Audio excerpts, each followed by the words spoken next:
Hi, I'm Ellen and I'm the Interpretation Manager at the MAC, and today for our behind the scenes video we are with Brooke Wagner, our Exhibitions Manager and Registrar, and today she will be sharing with us her journey as a courier, taking Miss Tokushima, our Japanese friendship doll, on a trip to Japan for a special exhibit. Take it away, Brooke. Yes. That was really exciting. It was in 2010. I was new to the museum, and our collections manager couldn't go, and so I got to go. Often when you courier items, it's watch the item get on the plane or carry it on the plane, or sit in the back of a truck, depending on where you're going, and then unload it, make sure it's safe, and then come right back home. But this was a very special trip, and in which the Japanese government actually hosted me for a week and toured me around some of Japan. So, as a courier, what I did was I watched her get on the plane, and then we flew to Japan. I watched her get off the plane, and she was loaded into a large crate at the time, not just like this, but we packed her in 4 boxes, which was then packed in a wooden crate. So I got into a follow car in Japan, so they drove me behind the truck that carried Miss Tokushima. I watched the crates get offloaded into the museum, and then they took me to my hotel and let me go to sleep, because by then it was a long day, right? And so the next morning I got up, they picked me up and brought me to the museum, kind of toured me around the museum, which was special, and then brought me to a room full of people. There were museum workers, government officials, the press, a hired art handler company from the government, and me, and the director of the museum. So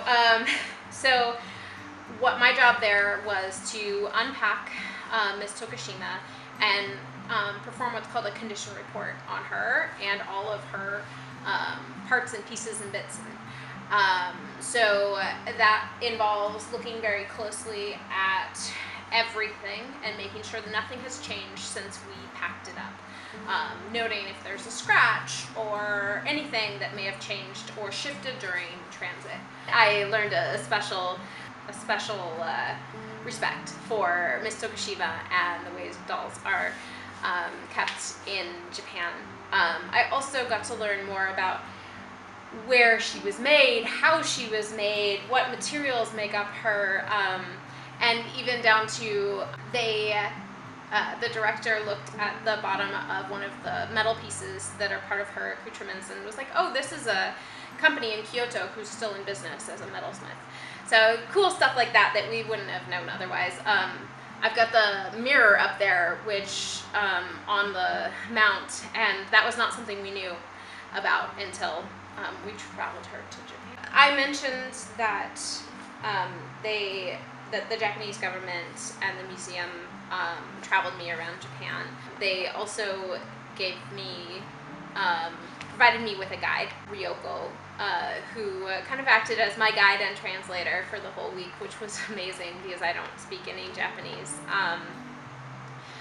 When we picked up the doll in spring of 2011, then our collections curator went with to pick up Miss Tokushima, and she actually was accompanied back by the director of Tokushima Prefecture, and he was here in Spokane for the homecoming of Miss Tokushima. When she traveled to Japan this most recent time, she was kept there a little longer to go on a trip to the Yoshitoko Corporation and visit their restorer. They undressed her and cleaned any of the parts of her that needed cleaning. Also fixed 2 cracks due to her old age. One on her face and one on her leg. They also retightened one of her legs. what I found really most interesting is that when she returned with a kind of a condition report of what she looks like, what they fixed. They replenished some of her hair. When we unpacked her, the art handler who was accompanying me was busy picking up each individual hair and putting it in a plastic bag to be reattached to her head at the end of the tour. They also, so typically with these dolls, they have the name of the maker pasted to the back.